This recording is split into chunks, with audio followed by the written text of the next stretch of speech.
It's Do Time with Pastor Steph.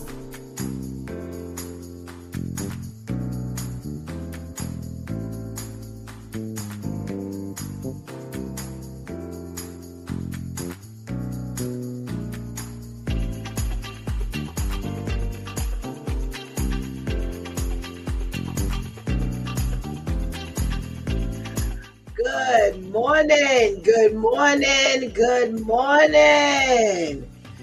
You're on with this Do Time with Pastor Steph. How are you this morning? That's what I like to hear. That's what I like to hear.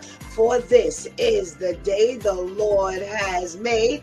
Let us rejoice and be glad in it. So, where were you all last week? Well, I don't know what you were doing, but I tell you, I had a fantastic week. A week away in Nassau, Bahamas, sailing the seas on a wonderful cruise. How was your Thanksgiving? Oh, I hope it was fantastic. I had a wonderful time. I celebrated my birthday. It was just a time to be had. I got sick a little bit, but I tell you, it just didn't outweigh the wonderfulness of just being away. I missed you all. Definitely, I missed everybody. And I'm so glad that you're back up and running. And I'm not here talking to myself. Did you miss me as much as I missed you? I sure hope so. So what did we do? We ate, and again, I didn't stay in the Bahamas too long. I can't do too much walking, but it was beautiful. It was a beautiful layout. I haven't been to the Bahamas in years. Absolutely. It's been about 20 years since I've actually been to the Bahamas, and they have done a wonderful job with upgrading the shops areas. And boy, you wouldn't even know it was the same place. It is definitely, it was really a nice experience. And again, just being away and relaxing and enjoying the peace and quiet that I was able to experience. Again, it's not like being with you, but it was wonderful. How was Thanksgiving Day? Did you spend it with family? Did you spend it with friends? What did you do? What did we do? We didn't do much. I think that day I was kind of sick, so I wasn't running around doing much. But, to God be the glory. We had a wonderful trip where it was uneventful. We had done some stories about some craziness going on some of these cruise ships, and we were on the Norwegian breakaway, and it was good. It was good. Like I said, I enjoyed it. I had a wonderful time. Thank you, Ketty. I missed you too. And, talking to you all each and every morning, the crazy Do Time crew, I missed them as well. And, now everybody is back up and running. Did you go away? Did you stay home? Did you travel? How was the traveling? I know a lot of people opted to drive instead of fly because the flights and things were so crazy. And, but, giving God thanks that we're all back here safely. We are all here and we're smiling. I have a headache. Please forgive me. I have such a headache, but we're going to get through this together, because I'm telling you, last night I looked up some news. This is not going to be shaking the Monday morning blues. It is going to be, have they lost their mind Monday? Yes. I'm like, we only went away for a few days. What in the world happened in the news? Oh my goodness. They have lost their ever-loving minds. So, just hit me up. Tell me, how you spent your Thanksgiving Day? Did you just come back yesterday? How was the traveling? We got back, and thank God we didn't have a whole lot of commotion getting back home. It was crazy. Even that was crazy. We got off the ship, and there were all of these cab drivers who claimed they were Uber and Lyft, and they were going buck wild. They were arguing and yelling, and oh, it was pandemonium. I just don't miss this stuff. I don't know about the rest of you, but I so don't miss the craziness. I just don't. And after coming off of 5 days of just not waking up to an alarm or whatever have you, it was just, they've lost their mind. They will lose their mind from yesterday. So after going through the news, yes, I'm officially calling this, they have lost their mind Monday. Wait till we get to talking about this crazy news. Make sure you go ahead and tell somebody that It's Due Time with Pastor Steph is back on. We are back. Go and get that healthy breakfast. And please don't go anywhere, because we will be right back.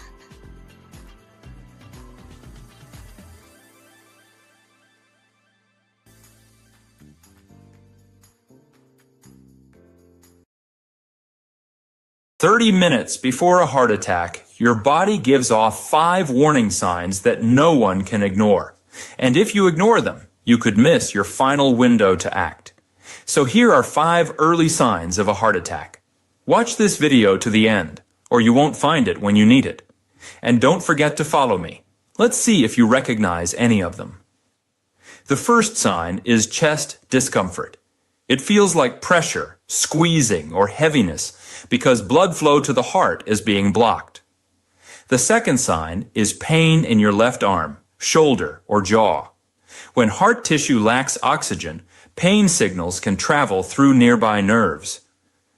The third sign is shortness of breath. Your heart isn't pumping properly, so less oxygen reaches your lungs. The fourth sign is cold sweat. Your nervous system goes into fight or flight mode due to reduced blood flow. The fifth sign is nausea or dizziness. A drop in blood pressure.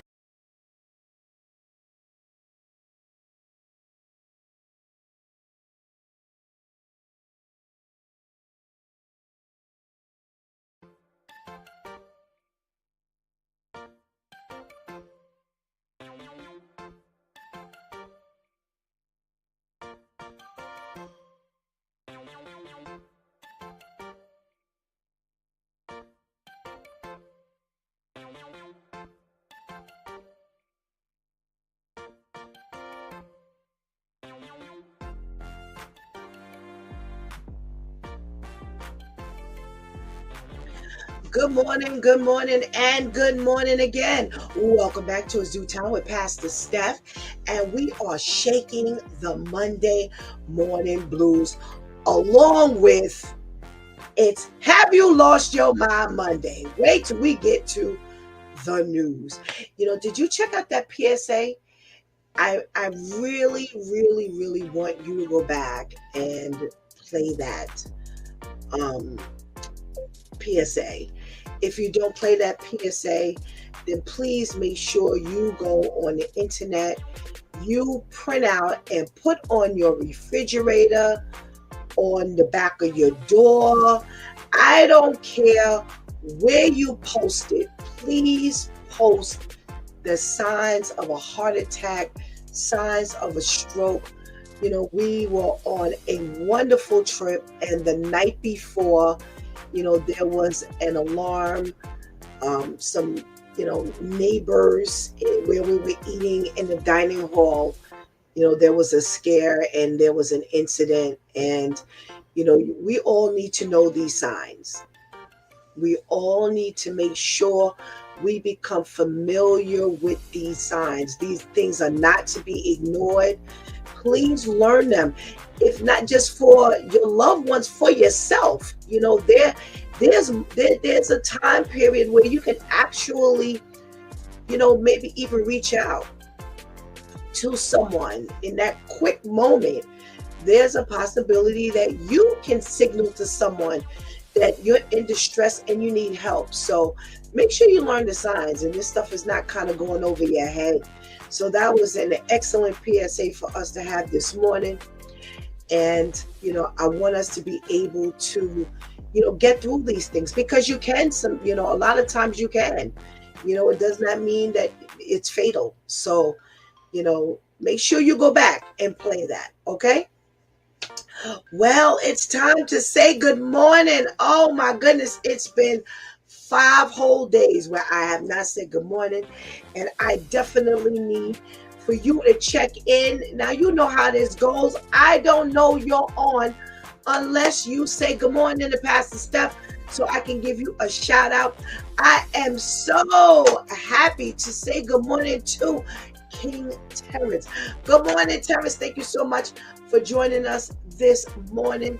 We got to check in from our girl, Ketty. Hey, Ketty girl. Thank you so much for joining us. What's up, Serge? What's going on, my brother? Thank you so much for joining us. We got our girl, Tamika, checking in. Now, listen. Tamika is on a month hiatus.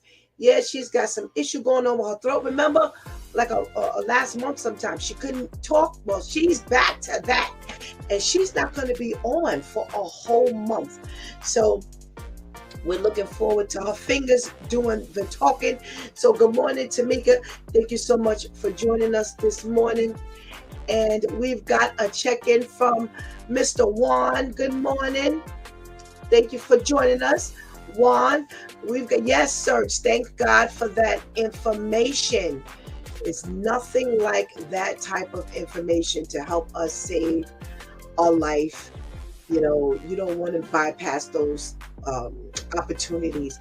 We got to check it from Miss Grace. What's going on, Miss Grace? Thank you so much for joining us. Praying that you are doing well on this cold and frigid morning. We got to make sure we say good morning to the ladies that keep us held down in the background. Let's say good morning to our girl Shantice. Hey, Shantice. Thank you so much for just doing your thing and making sure we're up and running. And we got a check-in from our girl Anika. Hey, Anika. Thank you so much for joining us. And it's cold out, baby. It's cold outside. It sure is. Well, you know what we do every Monday morning. The first thing we do is we get that health tip.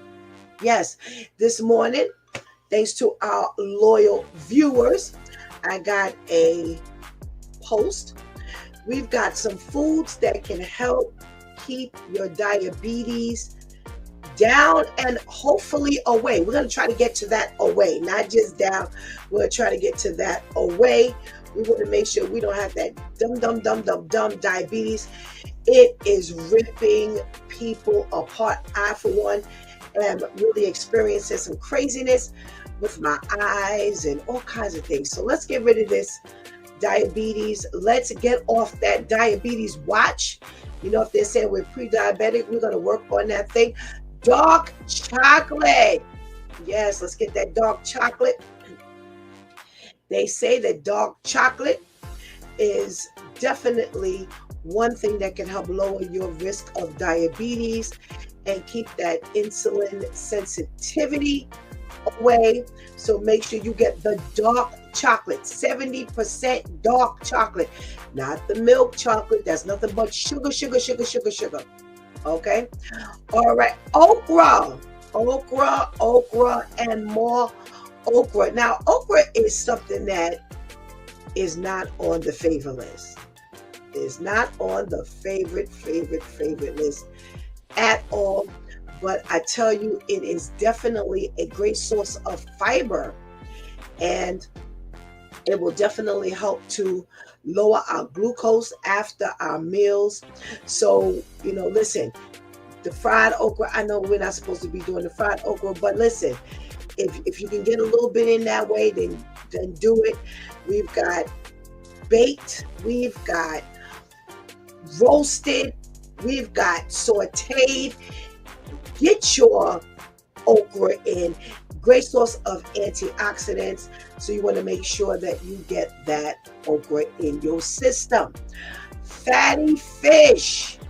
Yes, we're talking about the salmon. We're talking about the mackerel, the sardines. We're going to make sure we get that omega-3 fatty acid in our system via this fish. Okay, so it reduces organ, muscles, and bone inflammation. Alrighty, so that insulin sensitivity, bye bye. Alrighty, get that in like 3 times a week.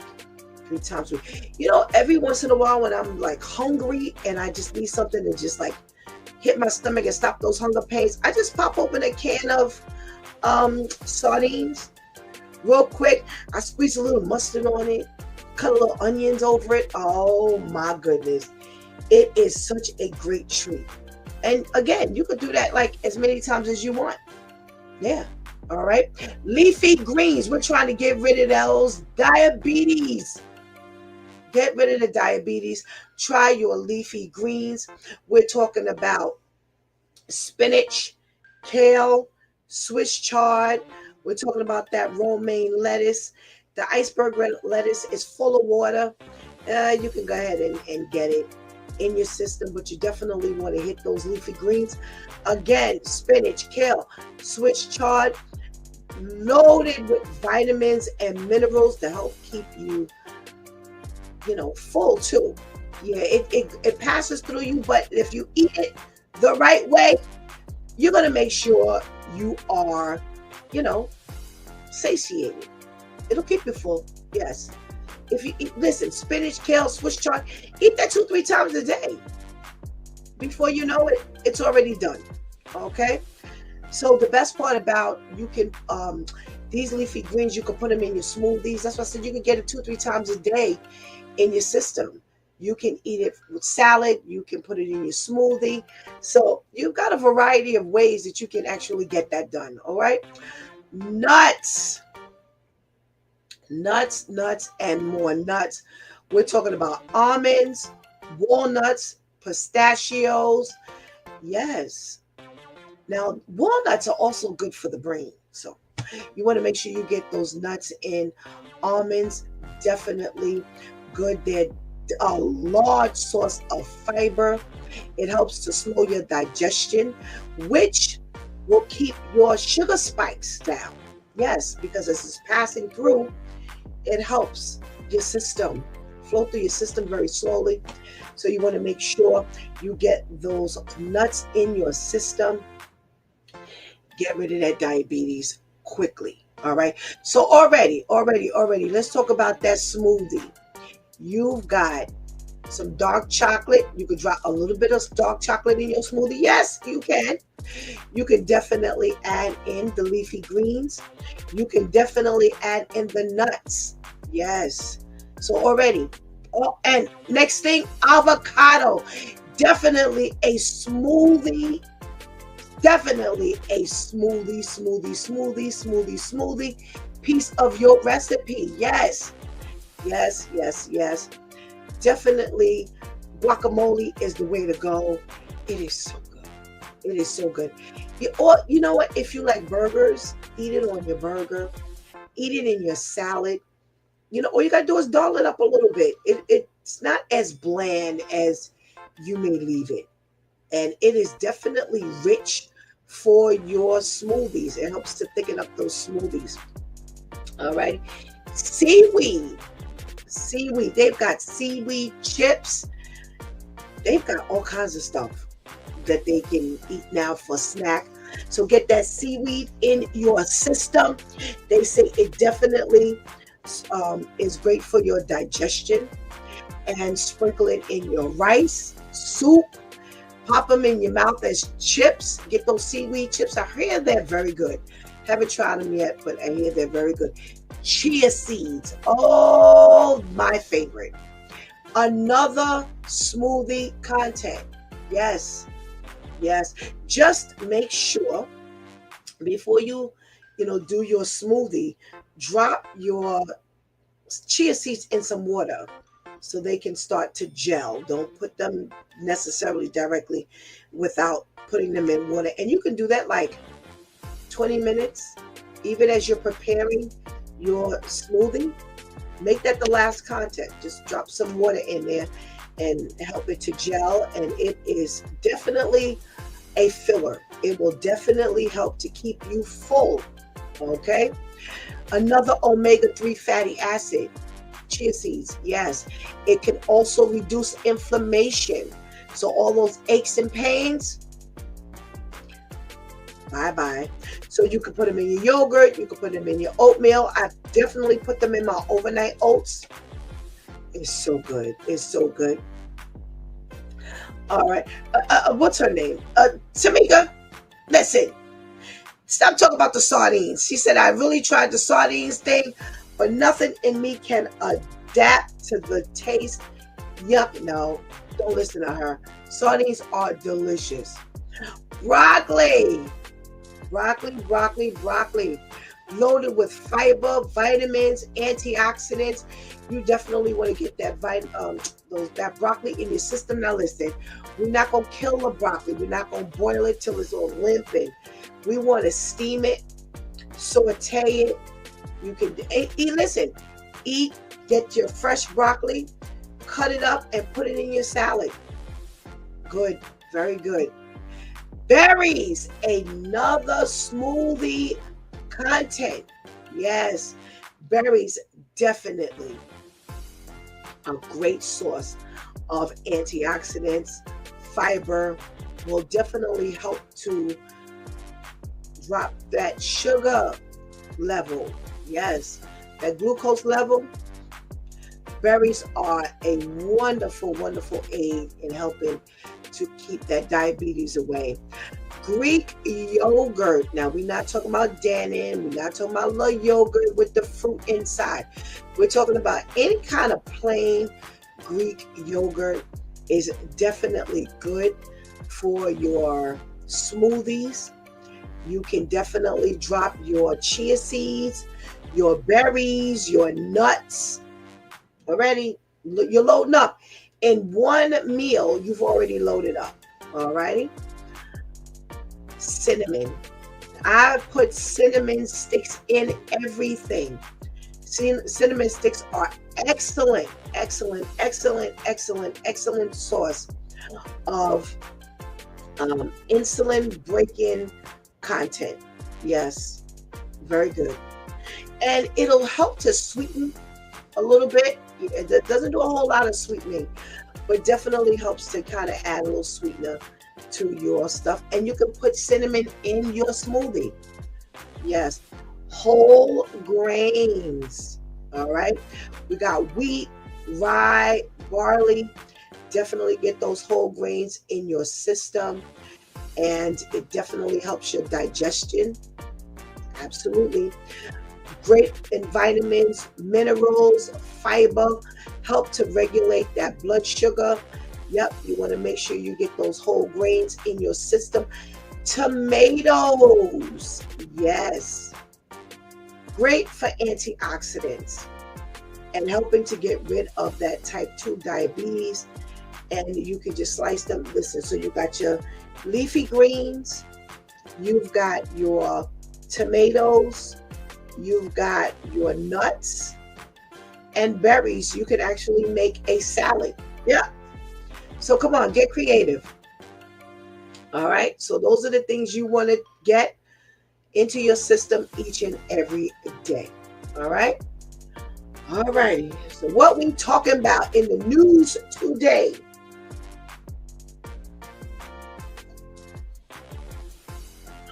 Let's see. Woo! Crazy. They have lost their mind Monday. That's what we're calling this. Let's see. All right. Let's see where we started.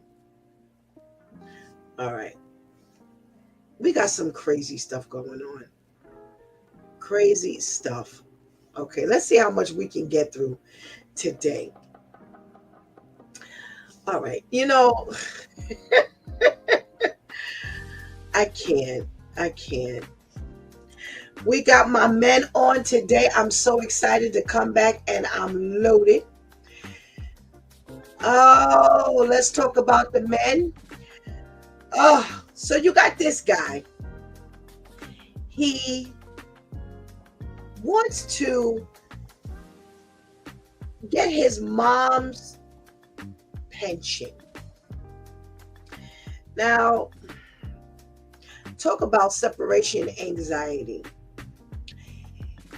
He dresses up as his mother and he goes to the office to continue to get her pension checks. They have lost their mind Monday. So you've got this woman, 85-year-old Graziella, and her son puts on makeup, a wig, his mama clothes, and he wants to renew her identity card that has expired so that he can continue to collect her pension. So he gets dressed and he goes to the office, and one of the customer service reps says she notices that he does not look like a woman. He looks like a man dressed up as a woman. So she actually notifies the authorities. So she says he's got hair on his neck, he's wearing heavy makeup, and he's got some beard holes. Oh.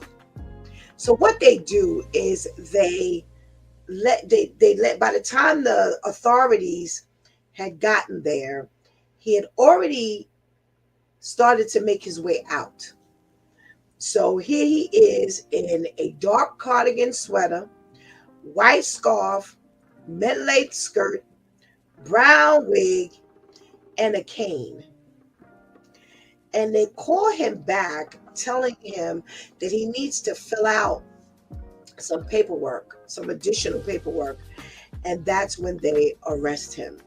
Now, prior to him going to the office to renew the card, he had already collected $60,000 of her survivor's pension from her late husband. Now, you just can't be this desperate. Now, prior to him going through all of this, he used to work as a nurse. So where's your own money? Go back to work. Why are you going through all of this? So at 56 years old, he's dressing up as his 83-year-old mother.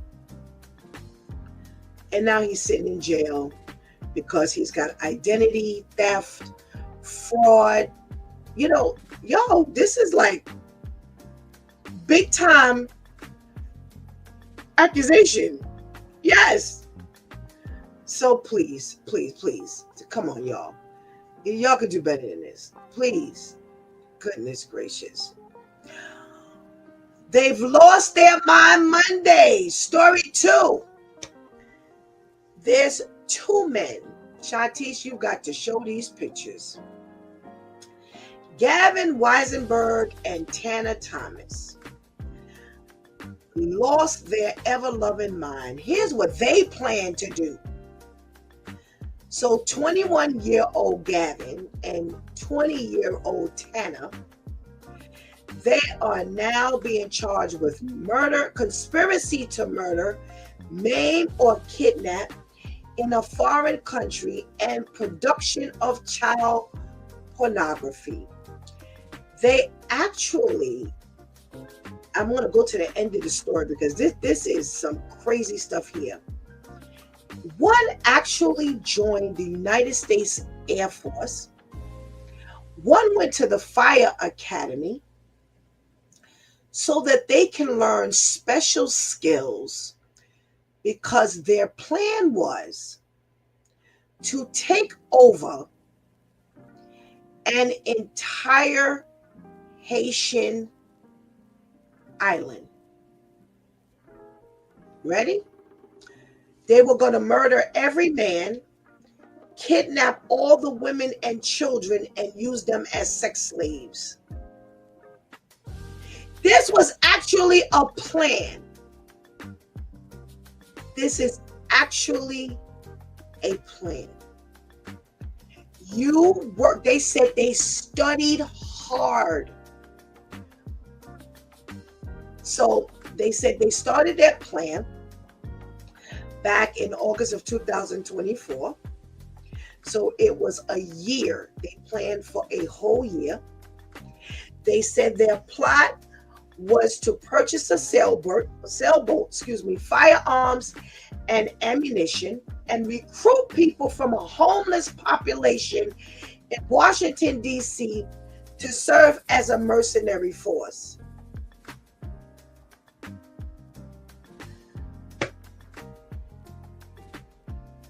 So you then took homeless people. You're going to train them to be mercenaries so that you can now go and take over Gonaiville Island out in Haiti so that you could kill all the men, kidnap the women and children, and turn them into your sex slaves. Now here's the thing. Y'all ready? This particular island is populated with 100,000 people. It's only accessible by boat or aircraft. So how were you going to take this 100,000 people, kill all the men, and then kidnap the women and the children? How many people were you recruiting that you felt you were going to get this done? They say they even learned the Haitian Creole language. They researched schools and they enrolled so that they could be equipped with skills to evacuate. All kinds of, they learned how to draft operational and logistical plan. This was a whole year that they worked toward doing this. Now, can you imagine if they worked toward doing something constructive? Amazing. Amazing. So they can both face up to life in prison, as well as 15 to 30 additional years in child pornography charges. What is the matter? Did I say this is, have they lost their mind Monday? Lost their mind Monday. Trust me when I tell you. What else are we talking about here? Have they lost their mind Monday? So you've got out in Florida, you've got this Uber or Lyft driver who actually pulled into someone's driveway. And the video from the home shows that he pulled up in the driveway. No, was it a she? It was a she. Pulled up in the driveway, female driver, into a home in Miami Gardens, got out of her car, walked over to the passenger side, pulled down her skirt, squatted. They say then they show her pulling her skirt back up in another clip and then waving and talking to another neighbor. Oh my gosh. She's got a dog in the passenger seat. Now they show a separate clip of urine stain on the ground, toilet paper covering defecation. So you couldn't pull over into the woods, into an area where there would be nobody. No, you pull into someone's driveway to do this. Have they lost their mind Monday? I don't know. I don't know. I got time for one more. I got time for a couple more, as a matter of fact. Because we gonna talk about these things. Because the men are gonna have an opportunity to choose which ones they talk about today. All righty. Mothers and their sons. We have been talking over the past month about how these kids have been going buck wild, and we're not talking about no little kids either. So you've got Darius Hazard, 44 years old. He's out in Massachusetts. Pretty much, he started taking care of his parents. Yeah. They say that he has been taking care of the parents. One parent was walking with like a cane, and the other one had like back problems. They are elderly. If he's 44, then yes, they're elderly. 76-year-old mom and 83-year-old dad. And he ended up physically assaulting them. But not only did he physically assault them, he then took gasoline, poured it on the first floor of the home, and set the house on fire. All because at the end of the day, he did not want to take care of them anymore. They say, and I don't know how they got this, whether the son told this or not, but they were yelling, come back, please help us, help me, we're in trouble. And he kept on going. No. Well, why would you help him? You set him on fire. Well, they knew it was him because he did live there. And they say when they went to check the home, they found that it had rained the night before, but in the spot where his car was parked was completely dry.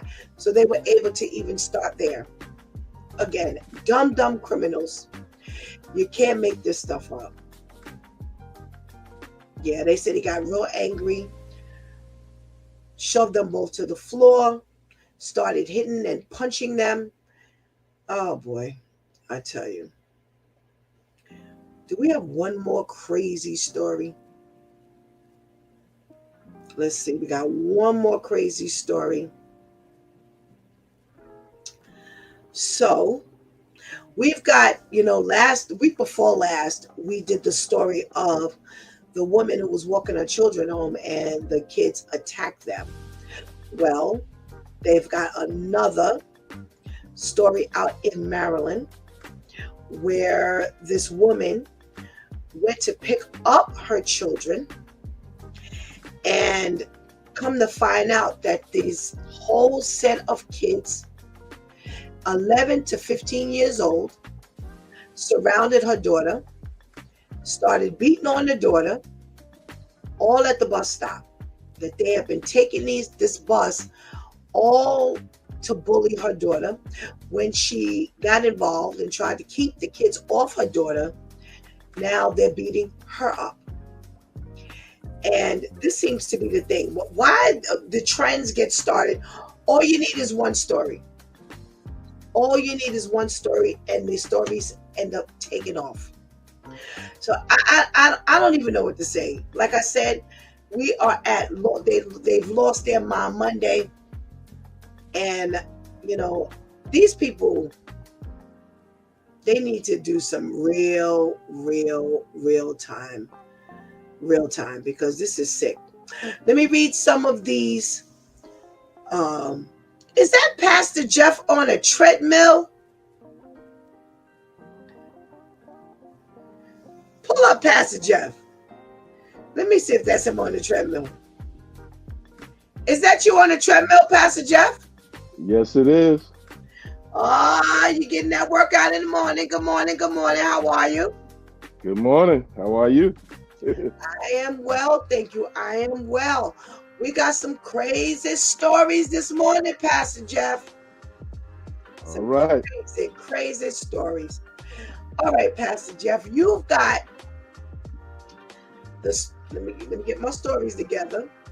You can choose the story of the guy, 56 years old, who dresses up as his dead mama in order to get a renewed identification card so that he can continue to collect her pension checks. So to date, he's collected over $60,000.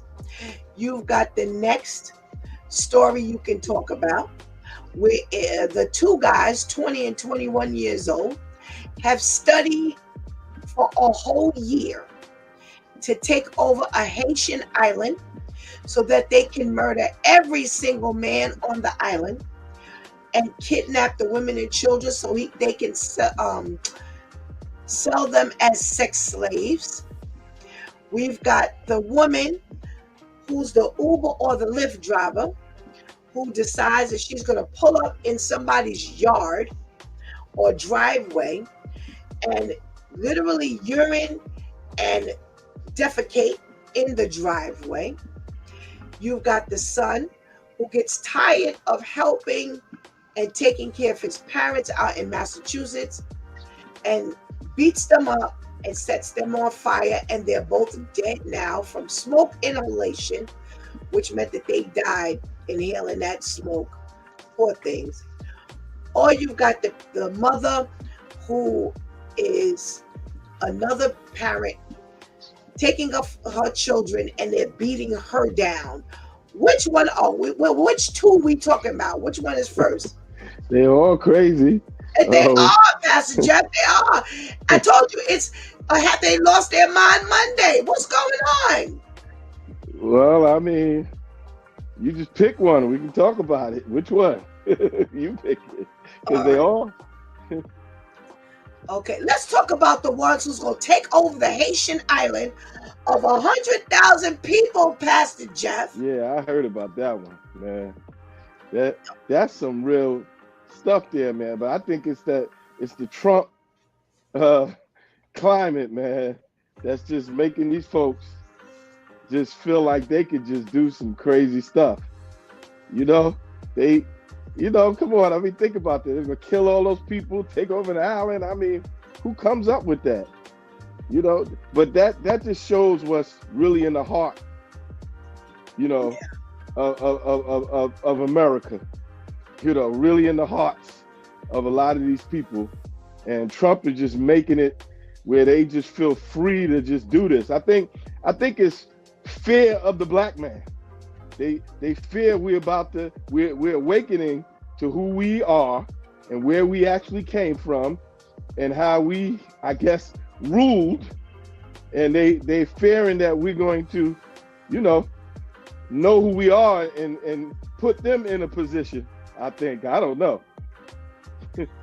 I don't understand that either, Pastor Jeff. You know, this island has 100,000 people.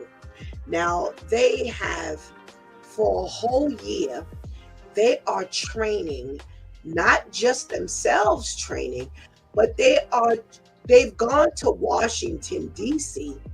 and recruited homeless people to be mercenaries so they could take over this island. Now talk about lost your mind. Yeah. I mean, just look at the lengths that they would go. Yes. Look what they're dreaming about, you know? I heard somebody talk about every time we as a people tried to have our own, build our own towns and everything else, you know, over the last, 100 and something years, they've always tore it down, blew us up, made sure, I think the fear of us is just so deep that they want to annihilate us off the face of the earth. we did a story not that long ago about that, where it was on a Friday too. I don't know if you were on that day, but we did a story about that, about how, we tried to have our own. And every time, like you said, they're always coming to now destroy what we have. You have your own. What are you worried about? What are you worried about? So I don't know. We've got, I think this is Miss, oh my goodness, Miss Halima. I might be wrong, but I wasn't worried about the Haiti news. Haiti is a country that won their independence from slavery against a major country. So two guys thinking about taking it over. Ha ha, that's a joke to me. Yeah, it's two people thinking about taking it over. It's a joke. But my thing is, I'm glad they didn't actually start the process. That's the scary part of them actually starting the process. So thank God that they didn't get very far with this particular. How did they catch him? That's what I was looking for. Oh, that's Darrell. Hey, Darrell, good morning. I don't know. I was looking for that in the article, Pastor Jeff, because I was really, really curious. When they were recruiting people, did somebody actually fit and tell? They don't say. So I am very, very, very interested in how they ended up catching these people as well. Yeah, because this is crazy. This is crazy. All righty. We've got one more story. Which one you want, Pastor Jeff? You pick one now. I pick one for you. You pick the second one. We could talk about that person that tried, burn his parents alive. Oh. What's going on, Pastor Jeff? You don't want to take care of your parents that bad that you burn them alive? Listen, this whole generation of kids, get me. I asked my daughter the other day, I said, Daddy might have to wear some Pampers one day. You might have to change his Pampers. She said, oh no, I'm not doing that. You better make sure you stay healthy. And I said, well, I changed your Pampers. and you booed all over the bed and did this and diarrhea and she was just, the thought of her have to do that for me. She was like, oh no, Daddy, I'm sorry. You got other kids.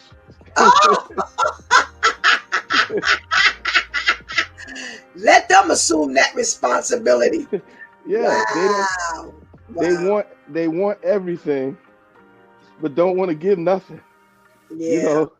They don't, and it seems like the love, these children don't love their parents. These parents, loving these kids, but these kids are not reciprocating. It's like they're I don't know, their love is wax cold. Yeah. I don't know. Weird. Very weird. Very weird. But he's 44 years old. So you can only imagine how long this has been going on, Pastor Jeff. Yeah. They spoiled that kid. Yep. And then now he's rotten, entitled. That's what these kids feel like. They're entitled. All of that. Absolutely, Pastor Jeff. Thanks for joining us today. Thank you so much. Let's say good morning to our brother Ainsley. Good morning, brother Ainsley. Can't hear you.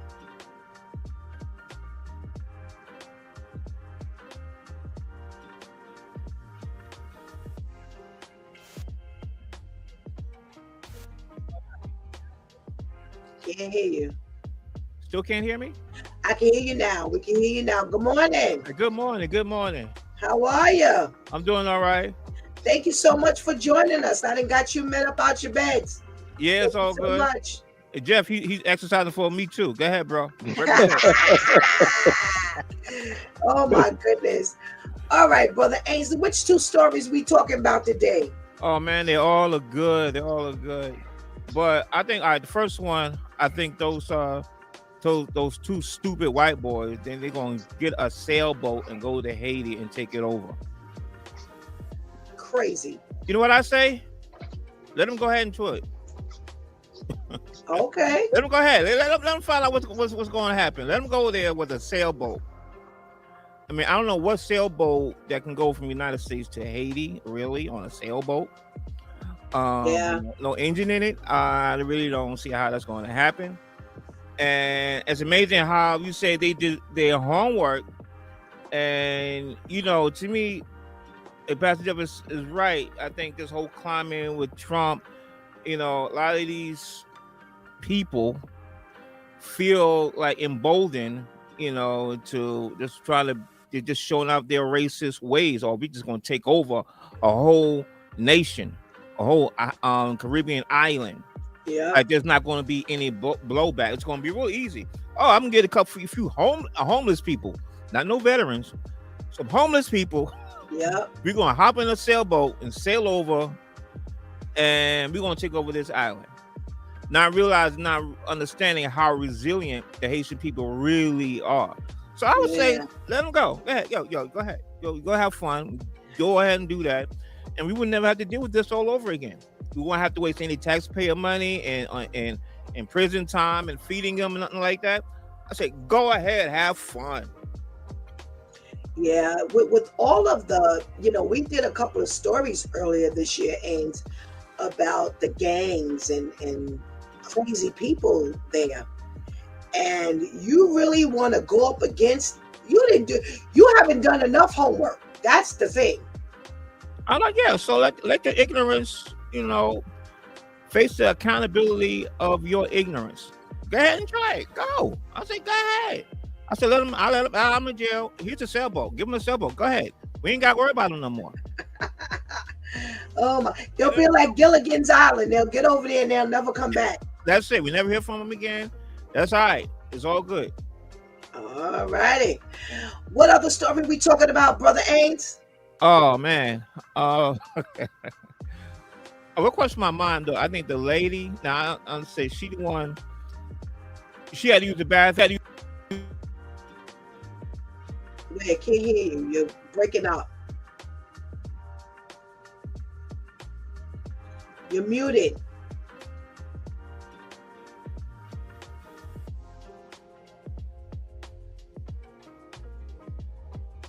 Okay, we lost Brother Ainsley. All right, we got a check-in from Miss Herlima. Good morning. That is you. I know that's you now. Good morning, Miss Herlima. We got a comment from Serge. They're going to go over to Haiti and die right away. They keep forgetting why Americans exist. If it wasn't for Haiti, America wouldn't be free either. All right, go ahead and get that history lesson. All right, while Brother Ainsley is trying to get back on, let's say good morning to our brother Al. Good morning, Brother Al. Chop of the morning, chop of the morning to you. I need Pastor Jeff to go a little faster. I need you to go a little faster, brother. I won't be able to talk if I go faster. Oh, all right, brother. Thank you for getting up, Brother Al, with us this morning. What you got for us? What two stories? Well, you know, I love the kids, so we got to go with the kids' story. The first one was with them jumping the daughter. It's so sad that these kids will take something and make it a fad. I sit there and I watch it. They know it's wrong. And, like I said, working with kids so long and still working with kids, they'll sit there and know that it's wrong, but because somebody else do it, they'll do it. You know? And I say the parent, the daughter that got jumped, her mother did the whole situation wrong. Her mother coming in there, you can't come in talking to a mom. They already angry, they jump you there, you come in and say, okay, wait a minute, then they jumped on you. You supposed to went in there swinging. No question. You jumped my child, I'm coming in swinging. That's my talk. Because they already angry, they riled up, they're not going to talk to you. Yeah. So you should have got you a stick or a club or something and went in there swinging. That's how you talk to them. This is crazy, Brother Al. In between ages of 11 and 15 years old. I just hope and pray that they don't try to get me or you, Pastor Steph, because we're gonna be on the news. I know we're gonna be on the news. You can see it now with you with a hood on your head. Right. Ladies and gentlemen, we have arrested Pastor Steph because of hurting some children. Filmed at 11. Yes. Yeah, Acting here. it's crazy. And then the other story is the kid that killed his parents, like because you didn't want to take care of them no more. And you know what happens is and you know, people get mad at me and I don't care. I speak it because I see it and I lived it. You know, that's our fault as parents. You know, because we get so caught up that we want our kids to have what we didn't have. We want our kids to have a better life. But we get to the point where we let our kids just get away with murder. Oh, you can stay here. You ain't got to pay no bills. I got it. Oh, you need this? Okay, you know what? Let me take out my rent money and give you this so you can go get those sneakers or you can go do this. That's our fault instead of showing these kids, hey, listen, this is life. I'm not going to always be here to take care of you. You know what I'm saying? I got a friend right now. Her son is 32 years old. She refused to let this boy go out and live on his own. She refused. Wow. You know, I was talking to her the other day and she was like, all right, well, okay, Al, well, I'm going to get ready to go because I got to go iron his clothes. I'm like, what? Yeah, I just came from the laundry. So these are things that you know, and unfortunately, and I understand the women have to take care of the kid because sometimes you got some no good fathers that not around. Then you got some women who run away to father. But they are destroying our male population because they don't know how to be men. They don't know how to be men. And I told her, I said, what you're doing is raising your son to be the same type of man that you just told me you don't like. Oh, men I may be mama's boy, they don't want, but you're raising your son to be the same way. Right. So the enemy is after our children, man, and we not helping. We're not teaching them nothing. We just let them do whatever. You know, and, man, it's crazy. But it's so sad that something so bad becomes a fad. You know, like you didn't see what, and like we said, if these kids would have got arrested or something would have happened, then it won't become a fad because the other kids would be like, oh man, I'm gonna get in trouble if I do that. But slap on the wrist. Kids like, okay, we can do that too. Just don't bring it to New York. It's gonna be a situation. Right. I'm just blown away by this stuff that they're just doing, and they're perpetrating the same thing over and over and over again, and they just haven't met the right people. They just ain't met the right ones. And you know, it's crazy, Pastor Steph. The sad thing is that the social media, especially TikTok. I sit there and I watch these kids do stuff, and I'm like, where did that come from? Oh, I saw on TikTok. They had a thing where they were stealing the these tags off the Nike book bag. One kid came on TikTok and did that, and we had to have a town meeting at the school because it got so bad. I'm like, wow, you guys not know that was wrong? Taking somebody's stuff? Wow, it's crazy. It's crazy, Brother Al. Yeah. Crazy. Thank you so much for joining us this morning. Let's catch our Brother Ainsley one more time to get that last story. All right, Brother Ainsley, what's your second story? All right. Can you hear me?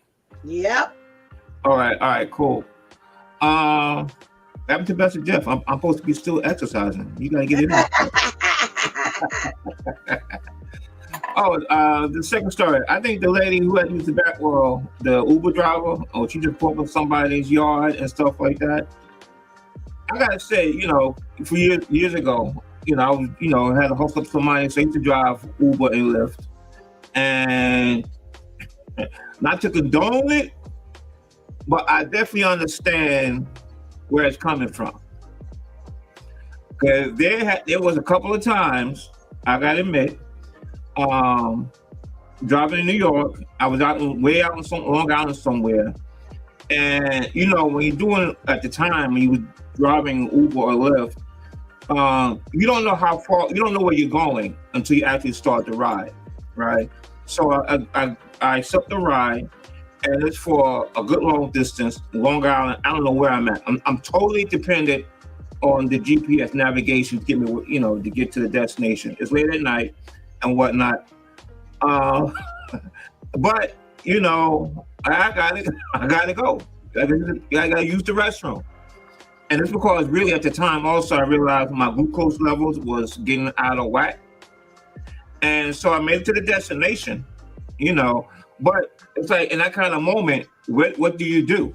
I mean, because it's like I don't know where I'm at. I don't know. There's not like a department store, like a Walmart I can run into, or any kind of, you know, any available restroom. I'm in a residential area, you know. And so I definitely understand the situation. Now, what I did was, it was late at night, so I act like I had to go into the trunk for something. So I opened up the trunk. I kept the lights off, and just kind of relieve myself from behind the car, really quick, and then close the. Pastor Steph face.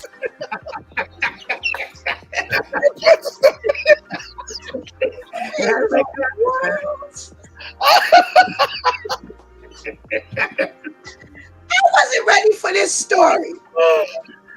So I understand the situation. You got to be in it to really appreciate it.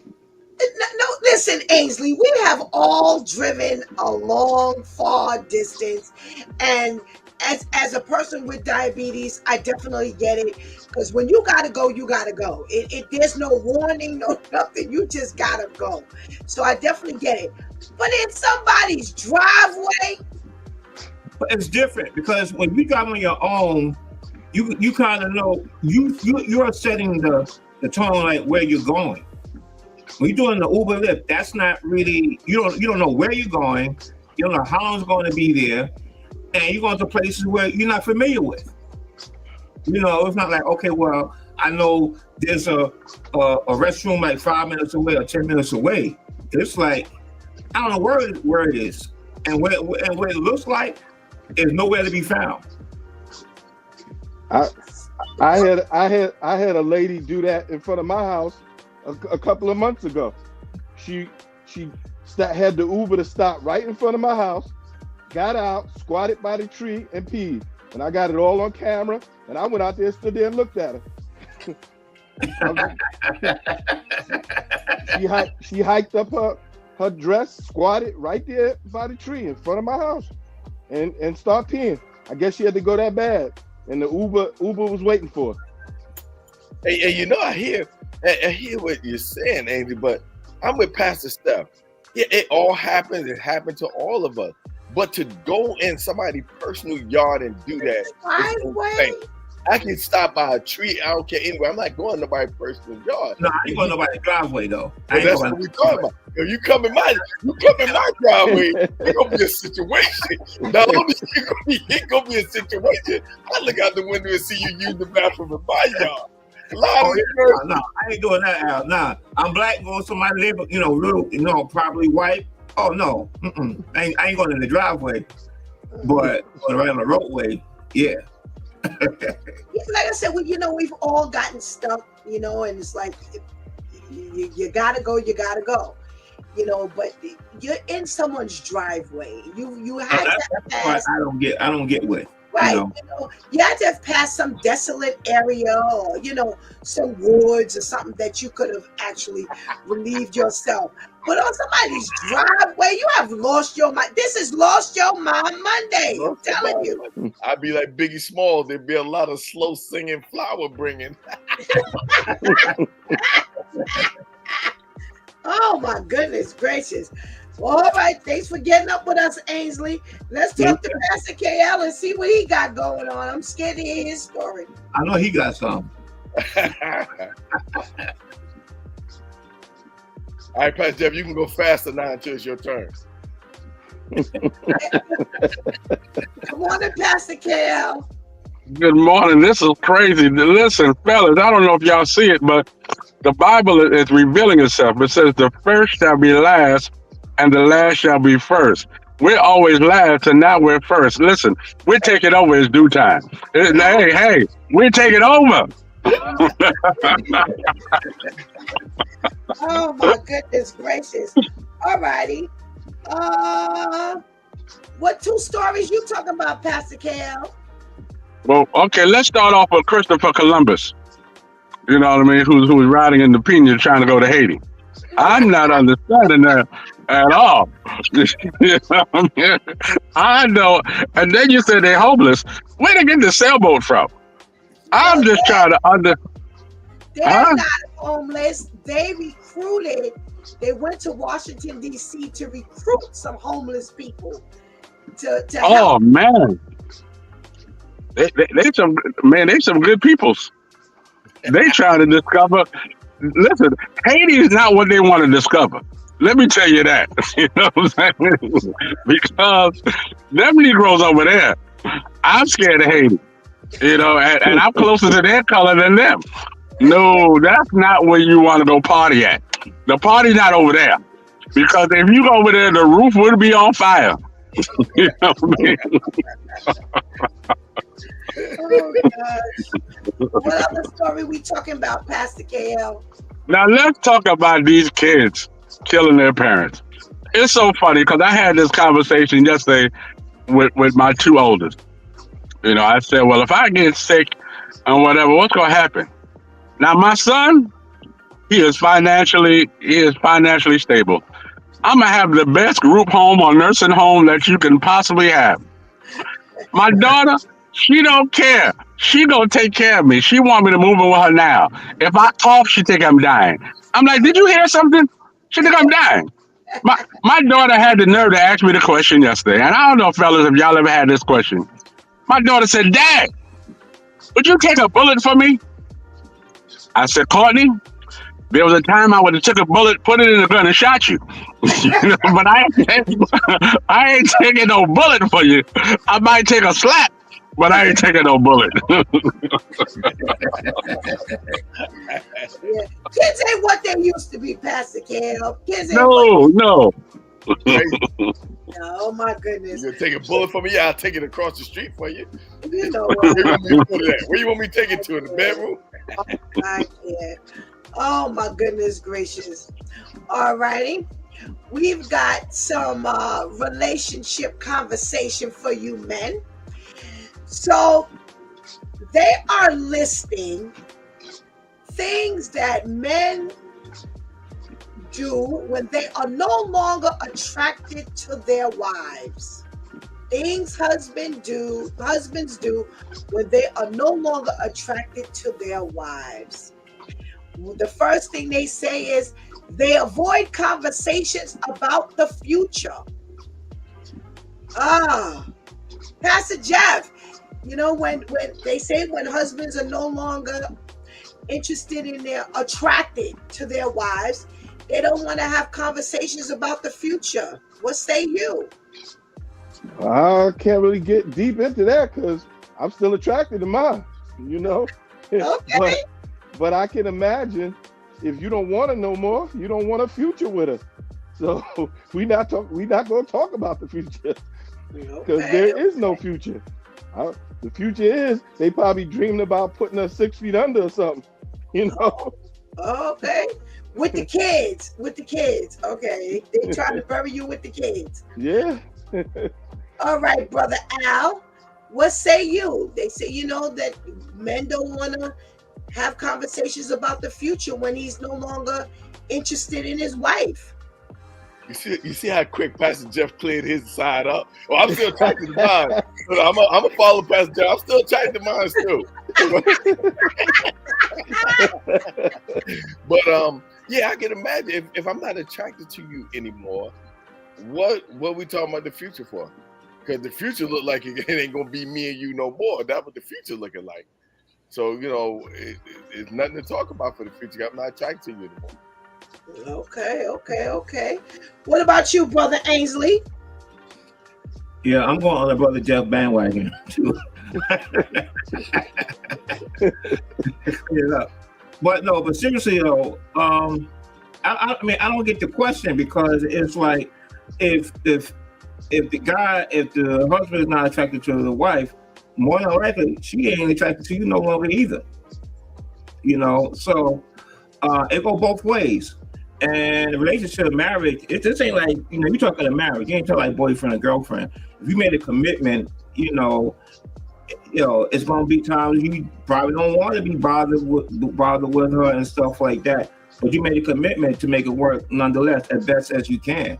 So there's gonna be times when it's like, you ain't probably feeling her like that. But being that Christ is the center of everything you're supposed to be doing together, that's what ties us together. And sometimes it may not be wholeheartedly there, so to speak. But to me, that really shouldn't be a part of a conversation, because communication is key. So, I mean, I got a problem with, you saying not attracted, because then you got to look, to me, you got to look in the mirror. Are you attractive? So. Okay, all right. What about you, Pastor KL? He doesn't want to, he avoids conversations about the future. I avoid coming home. Well, we ain't nothing to talk about. What's the conversation? Ain't got all biblical, but when you unattractive to someone, the furthest thing you thinking about is God. You know what I mean? When you feel like it's done, you come back to God. You know what I mean? You can fix it. But in the beginning, that's the furthest thing that's on your mind is, what would Jesus do? This woman yelling and screaming and not cooking and not cleaning, and you talking about what Jesus would do? There's room at the cross. What in the world? Okay. All right. They say that when a man is no longer interested, a husband is no longer attracted to their wife, they stop initiating physical contact. All right, Brother Alice, on you. Oh yeah, definitely. I'm not attracted no more. I'm turned off. So it's like, you sleep on your side of the bed, I sleep on my side, or I sleep on the couch, and you sleep. I pay for the bed. You sleep on the couch, I sleep on the bed. Once you unattracted, it's like everything goes out the window now. Okay. Brother Ainsley. Yeah, I agree with Brother Al. I'll probably do the same thing. I might even come to bed at all. You're right. I'm stay on the sofa, and or vice versa. Nah. Yeah, I agree with Brother Al. I might even come to bed at all. Wow. All right. Since we got Pastor KL, I don't know what his status is right now. He's probably transitioning to another location. Pastor Jeff, help me with this one. So what happens? Because I want to stay here for a little bit. What happens when you just and you said you're attracted to, your wife. So we know this ain't you, but we know this ain't you. But you're unattracted. What makes you now unattracted to your wife? Let's talk about that for a little bit. What would make you unattracted to your wife? I mean, people change. I think about my daughter's mother. I don't want to make my eldest daughter upset, but I told my eldest daughter the other day, I said, I thank God I ain't married your mama. She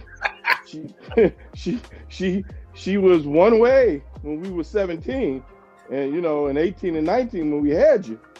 I said, but she's like honestly, she's a nice person now, but she's like 3 times whatever size she was then. And I mean, she can't get in the doorway now. Oh, Pastor Jeff. I'm just saying. My daughter got upset at me, but I told her, I said, listen, girl, you better be careful, because, you get your genes from both of us, and you hitting 40, and your mama get ready to hit close to 60, and she's a big one, And so that I was just picturing if I was married to her, watching that progression. I don't know, but see, the thing is, I love my wife, so I don't love her mother. So maybe that love would have kept me attractive. I don't know. but that's a whole lot of love. You know what I'm saying? And that's where I'm going here. And see, I hate to talk about this with Pastor KL. I wish I could just skip him altogether. I do. I ain't gonna lie. We've been friends for a long time, and I did this part of the conversation is just not a good one for he and I. But I gotta in all fairness, I gotta let him go ahead and talk. So I'm just gonna close my ears. Hallelujah. Let me just say I love the Lord. You heard my cry.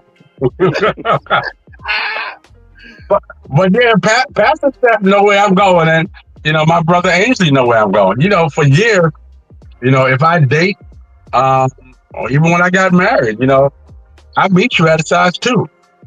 You can only get to a size 6. If you go past 6, we gonna write up some papers. We got listen. If I'm comfortable in the queen size bed, and now I feel like I'm being pushed off the bed and I need a king, whatever get after the king. You know what I mean? So yeah, but then you don't need a Florida king and a Japan king too. After a while, if you keep on letting her get fluffy, and then the other thing, I had one of the fellas was saying, well, I'll go on the couch and I'll go, somewhere else. Listen, in my father's house, there's many mansions. In my house, there's many bedrooms. Because my mother told me that you got to prepare such for a time like this, that she might spread. And you got listen. I can't be comfortable. I'm fat. You fat. That's not gonna work. That's not gonna work. That's just sweat. Nobody wants sweat in the bedroom. Just laying there. Just laying there. You sweating? No, I'm sorry. I'm sorry. All right. So okay. So for the record, you can sell face with this one too. Person I did not know 25 years ago is Pastor Jeff. And I'm believing when I saw some of Pastor Jeff's pictures on Facebook 25 years ago, Pastor Jeff, that's why he's on this treadmill right now. Yeah. I'm trying to keep the wife attracted to me. That's right.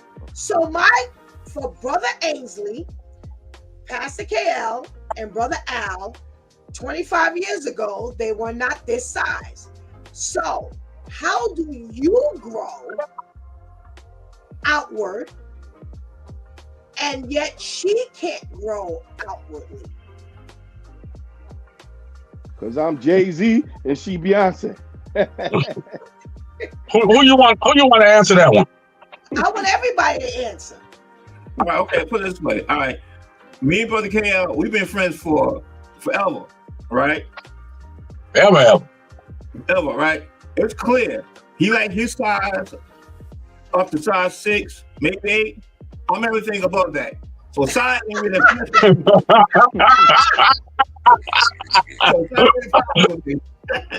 all right.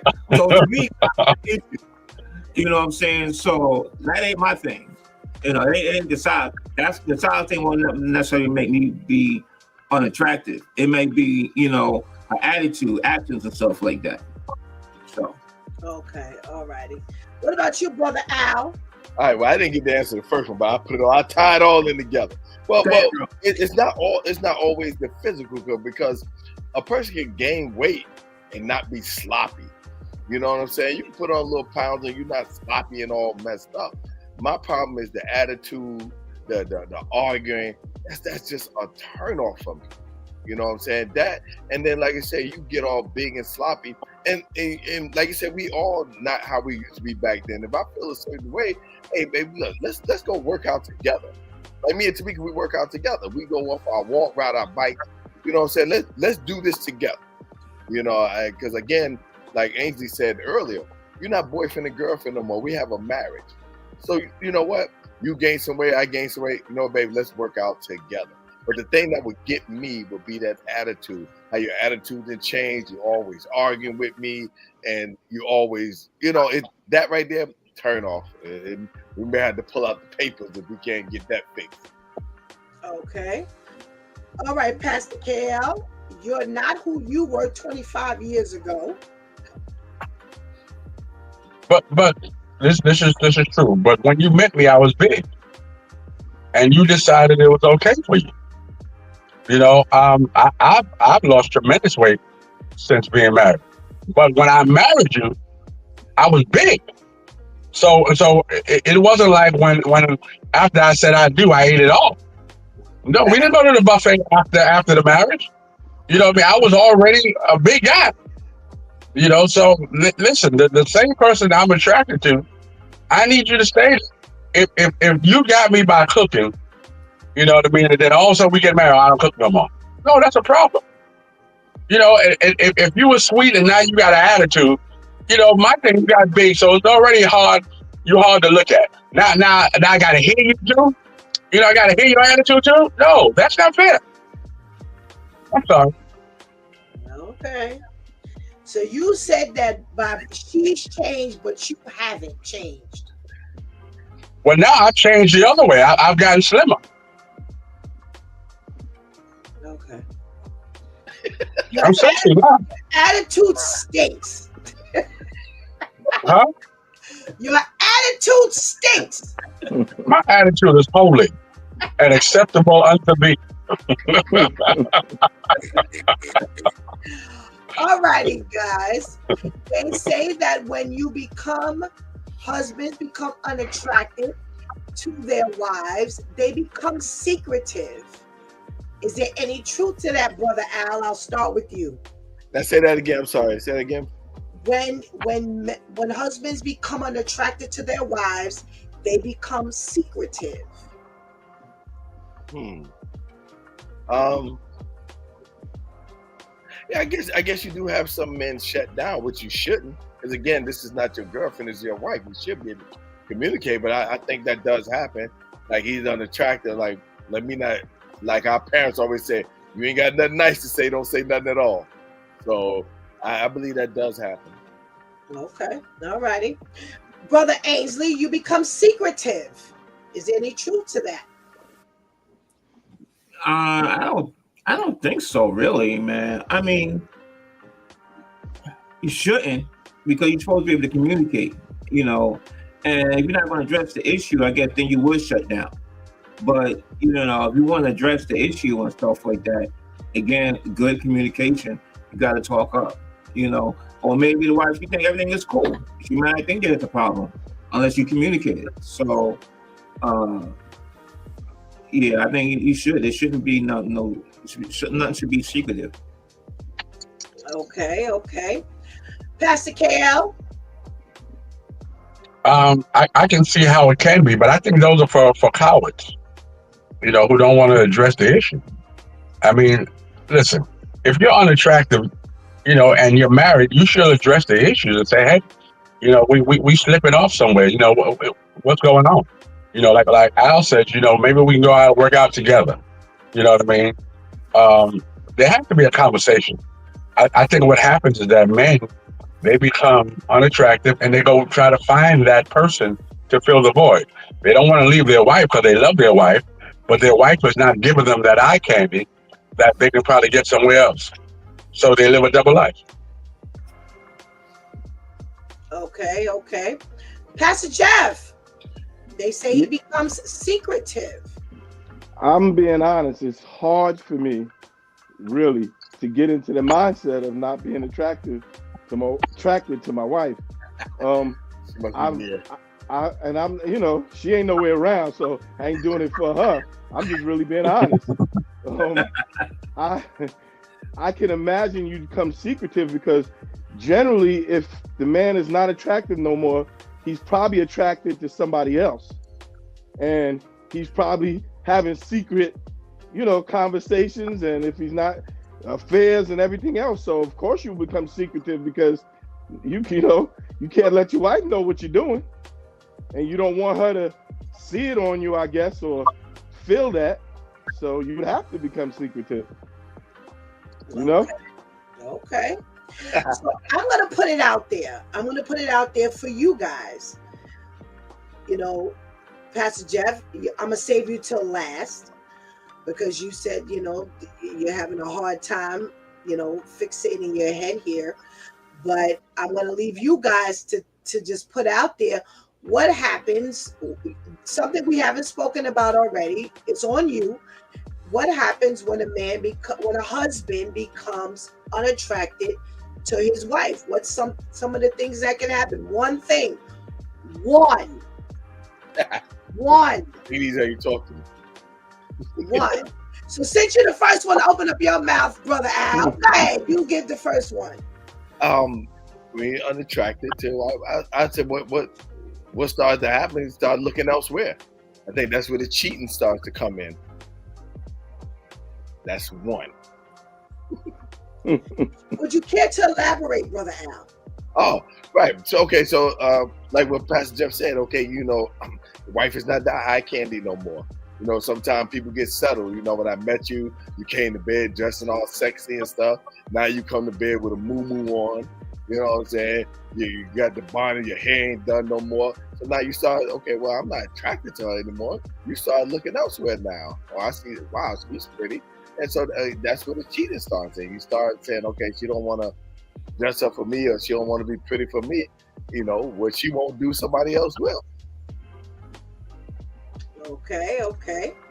Brother Ainsley, what's one thing that happens? I may come around again, Brother Al. What's one thing that'll happen if a husband becomes unattracted to his wife? Or one thing that can happen, or one thing that causes it? Well, you know what? I'll leave it up to you.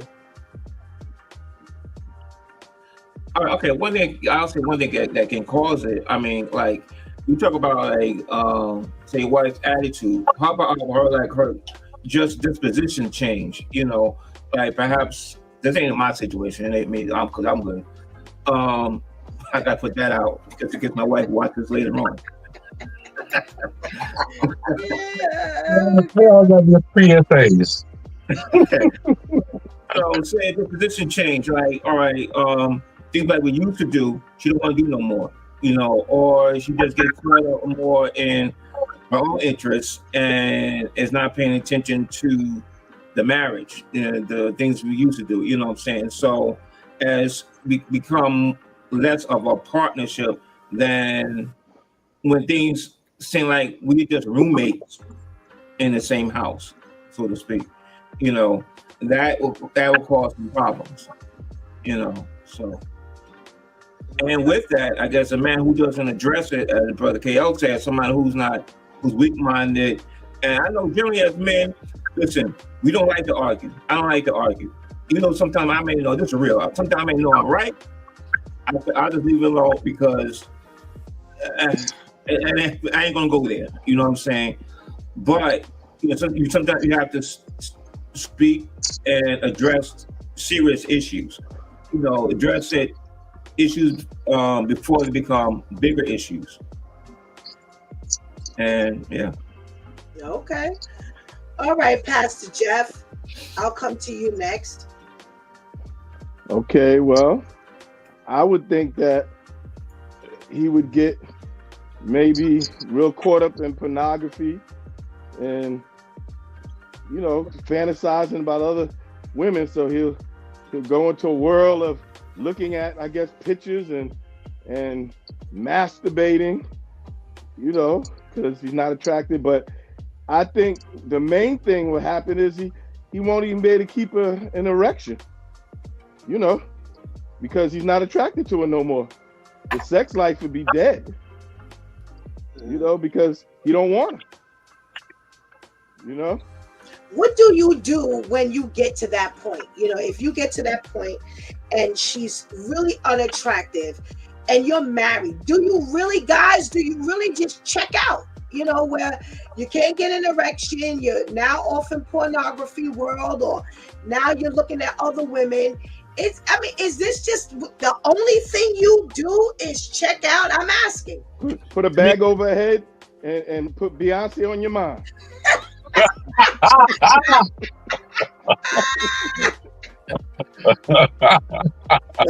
Pastor Jeff sound like KL. Watch your mouth, sir. Watch your mouth. But it doesn't come to that.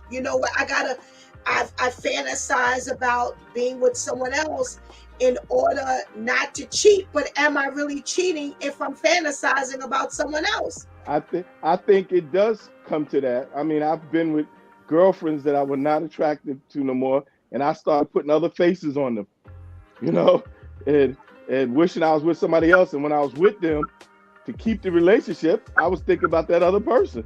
So it does come to that. It will come to that if the attraction is gone. Wow. Wow. What about the rest of you? Oh, I can Pastor see that. KL? I can see Well, that. hold on. Let me go to Pastor KL since I didn't complete the round All right. with him. Yeah. I mean, it can go that way. It really, really can go that way. Should you do that? No. But I was thinking when you was asking what can be one of the things that could be also a turnoff.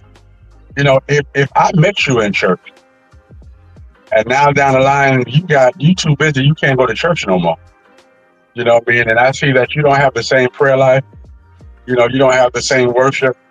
You know, every time we get into a rut, we ain't talking about God. We ain't talking about praying. All these things that I was attracted to you from a spiritual person. Now you just natural. You just worldly. Yeah, that's a turnoff. You know, I hear all the fellas talking about God first, but you know that should be the biggest turnoff. If we go to church every Sunday, every Wednesday, every Friday, and now your job, oh, I can't go, or I'm going out with the girlfriends, or I'm doing something with the kids. That's a turnoff. Right there, the house cannot be leveled. We're automatically, saying not yoked, unyoked. So yeah, I mean, at some point, for me, this is just for me. You know, I'll go to the Father, I'll pray, I'll suggest counseling. But if you denounce all that, then you gotta go. Okay. Brother Ainsley, I think you were going to answer the other question. Yeah, I forgot what I was going to say now. This is what happens when you deal Ain't with the one who left church. Ain't the one who left church. That's why he forgot. This is what happens when you deal with the senior citizen men. wow. But you know what? What Brother KL said, well, I know a situation that has happened in the past with other people is the reverse. Say a couple of together and say the more likely say the wife now say she gives her life over to the Lord and she has, and the husband, it's like, it's not the person who I married. This person now is going to church. Now the person now is going to prayer meeting. And somebody, and the husband has a problem. And because of that, they're no longer together. Now I've known that happen also, quite a few times with certain people as well. Okay. Well, I'm, it's sad that for men, because if I were to ask the ladies this question, they would, it would be different. We're not as turned off so easily when it comes to physical things. I mean, you guys have brought up, disposition and attitude and no longer going to church and stuff like that. But for men, a lot of it has to do with the eye. And my concern comes in when you just don't have the eye is no longer, tantalized by what she looks like anymore. She's had 2-3 kids for you, and now she's put on weight, and now she's no longer attractive, and now you're off to the races, and now the whole marriage is destroyed. So it's not the same for women as it is for men. A lot of this has to do with the physical side. And again, like a couple of you have mentioned, we're not talking about girlfriend and boyfriend. We're talking about marriages. And how do you come back from that? I mean, it's pretty simple, but it's not simple. It's really on you. Well, I was speaking. I'm sorry. I was speaking from two sides. Because again, I see it as you married. That's something totally thing. You done made a commitment under God now. And you should be able to work it out. You should be able to go the counseling and things like that. Then you got other ones, like I have friends who've done that, just completely checked out. And I'm like, bro, that's your wife. Yo, I don't care. She arguing with me all the time. She's doing. I'm like, it's different. You know, for me, it's different between girlfriend and boyfriend, husband and wife. You know, you should communicate. Hey, listen, you know, I feel this way. You know, like, look, this, and be honest. You know, that's something me and Tamika do all the time. We promise each other we're gonna be honest, regardless. And you got to be prepared to hear how that person feels and acceptance. Okay, what can I do to make what can I do, sweetie, to make this better? You know. And then you got some men who checks out. Like I said, I can picture Kale saying, this woman coming up and saying, hey, baby, does this dress make me look fat? And Kale saying, no, it's the fat that makes you look fat. But you, as husband and wife, you should, and you right, Pastor Steph. Women don't check out as fast as men. They don't. And the men be ready to like, all right, I ain't got to deal with this nonsense. You know what I'm saying? So that's why you got to put God in your relationship. Right? It has to be the head. Pastor Jeff, you were going to say? Well, I was just saying, we have to, if you want to get spiritual about it, I mean, people do change, and you might go through times where you're not as attractive, but you really got to fight for that. Fight for that attraction. You know, and if you know you starting to get turned off, then you need to steer that woman into how to turn you back on. You understand? That's the fight in the marriage. And me and my wife, we go work out together. You know, I don't tell her she putting on a little too much. I show her. Come on, baby. Let's go walk today. Let's go work out today. You know, because a woman is a man's glory. You got to understand that. There's a difference. Your women are our glory. We feel good when you look good. We can be fat, ugly, everything, but we want you to look good because you're my glory. You the statement that I'm doing well. You know what I'm saying? So you got to keep it. You know, you got to fight for it, women. Y'all do the best you can. I don't care if you had 2 or 3 kids.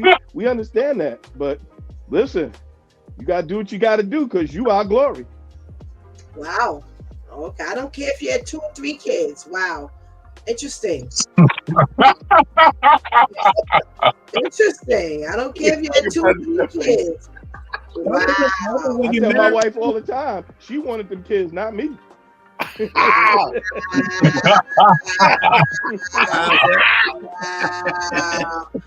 Oh my. All right, men. Thank you for giving us some clarity. Hey, Pastor Steph, don't act like that. You invited us. I sure did. And I picked the topic. You know, the double standard is amazing. The double standard is amazing. I don't care if you had the 2-3 kids part. Is we gonna sign off on that one? Thank you so much for your contribution into today's conversation. I'm leaving the rest for my closing, and we pray you have a blessed day.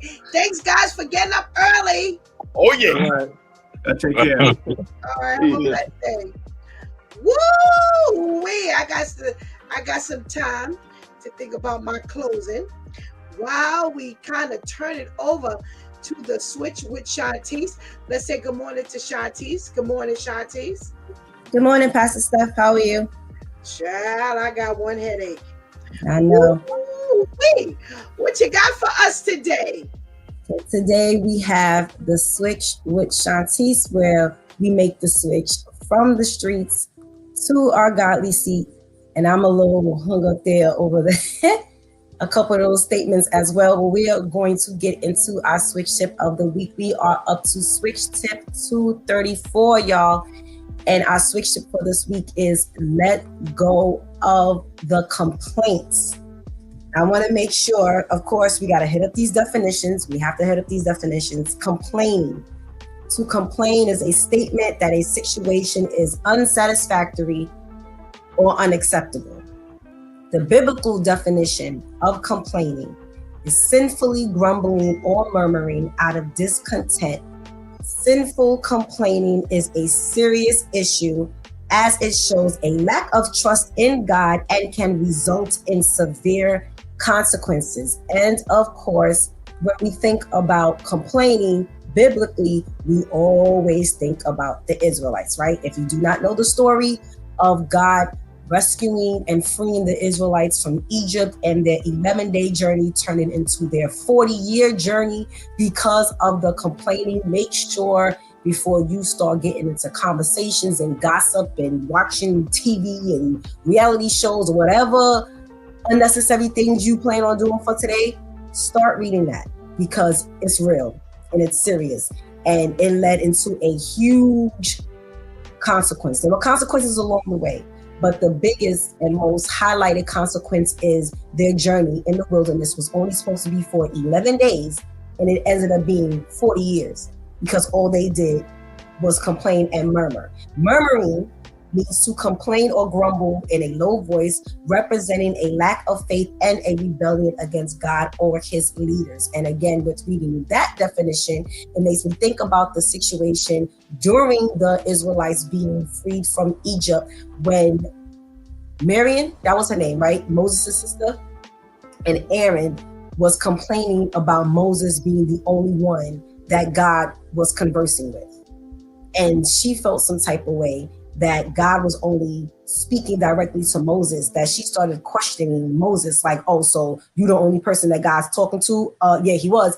But she had her own set of consequences that she had to pay for. And that was part of the journey being lengthened because they had to stop the journey in order for Miriam to deal with the consequences God had to hand to her. So when you think about complaining, always make that synonymous with consequence because it always is. And I had to highlight 2 verses that are memory verses for me. Again, like I told y'all in past Switch Tips, I have never been impressed with people who are able to say Matthew 9:6 says this and Genesis 1:2 says that.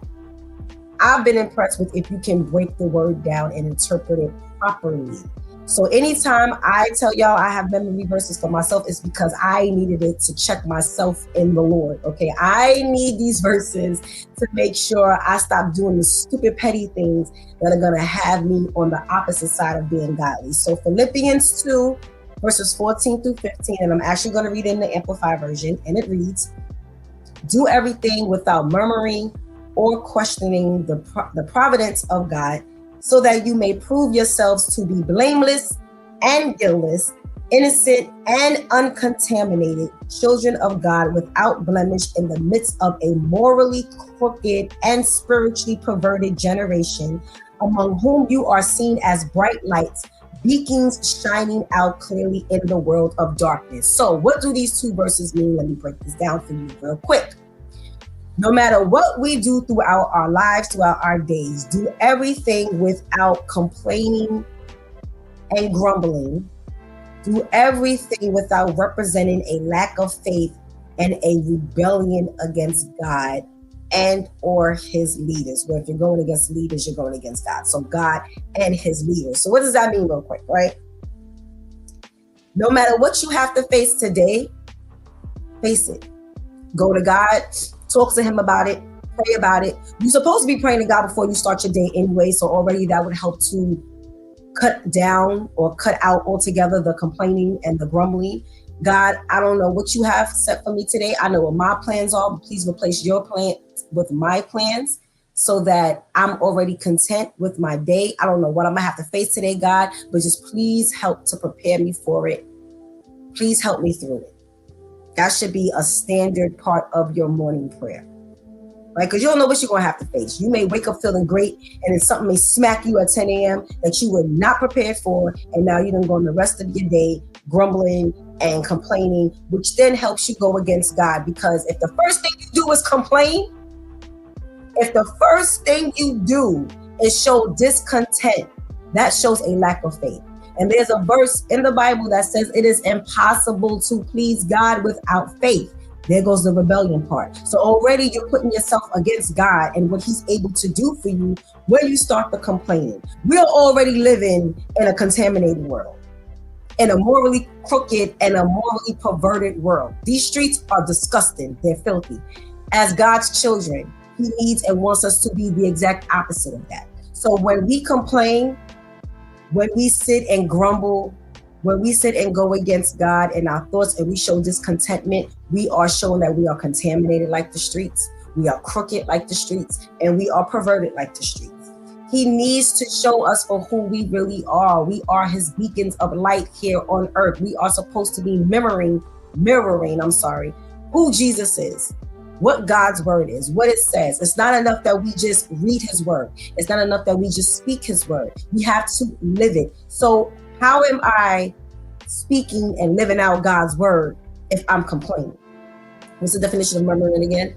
To complain or grumble in a low voice, representing a lack of faith. So now in a low voice, you whispering like God can't hear you, he hears everything, right? Representing a lack of faith and a rebellion against God and his leaders. So when you complain to and about your leaders, your pastors, your elders, your ministers, your evangelists, and let me tell y'all, right, God has had to deal with me a whole lot these past couple of months about complaining. Even when I go to him, yes, he says, come to me with everything. He's not condescending. He's not meaning. He's not going to talk down to you no matter how many times you go to him about the same thing. But at some point, there should be a level of elevation where if I'm complaining to you today, God, about the fact that I only have black shirts and I would like some colored shirts. If I only have black shirts 3 weeks from now, I should not be coming to you with the same complaint. Because when I came to you the first time, when I went to God the first time, I should say, he didn't already started giving me a remedy to my problem, to my complaint. Well, is it that you only have black shirts because you're too lazy to go to work? Which means you don't have finances, which means you don't have the money to buy colored shirts. Or is it that I need you to only have black shirts because I need you to learn to be content with only having this, so that when I bless you with the colored shirts, you understand how to appreciate that more. See, but if all we're doing is complaining, we block everything out. We block out his word, we block out his correction, we block out his compassion, we block out everything. So we have to make sure we are making a conscious decision of making a switch from complaining. And real quick, I want to go back to the initial definition that we would get first when it comes to complaining. A statement that a situation is unsatisfactory or unacceptable. So what we are ultimately saying to God is, God, I'm complaining about this because it's unacceptable to me. But be very careful about that, because a lot of times we put ourselves in those unacceptable and unsatisfactory situations. When we make decisions without God, when we run ahead of God, when we don't move with God, and now we're mad at the situation that we're in, and now we're going to him and we're blaming him while we're in the situation we're in. So let's make the switch, y'all. Let go of the complaining and making sure that we are shining like the beacons of light that he has created us to be, so that we can show others how to fulfill and live out his word. Thank you, Pastor Steph. Thank you, Shantice. Let go of the complaints. Thank you for that practical switch tip. And we pray you have a blessed day. Thank you. You too. Thank you. Ooh, what a set of comments. So I hear everything the men are saying. I hear Pastor Jeff say, women, you are our glory and you represent us. And as long as you look good, as long as you're shining, we could be big, fat, ugly, dumb, uneducated, but as long as you look good, then we are good because you are our glory. So my mind goes to the verse, husbands, love your wife as Christ loved the church and gave himself up for her. Ephesians 5:25. Make sure I got that right. Ephesians 5:25. Now, here's where my head goes. Husband, love your wives as Christ loved the church and he gave himself up for her. So when you say to me, Pastor Steph, women are our glory, and she's got to keep it together. He even made the statement where he says, listen, I don't care if you had 2-3 children, you got to keep it together. The men talked about some of the reasons why she is no longer attractive to him. Well, guess what? When Christ gave his life up for us, we weren't looking very attractive either.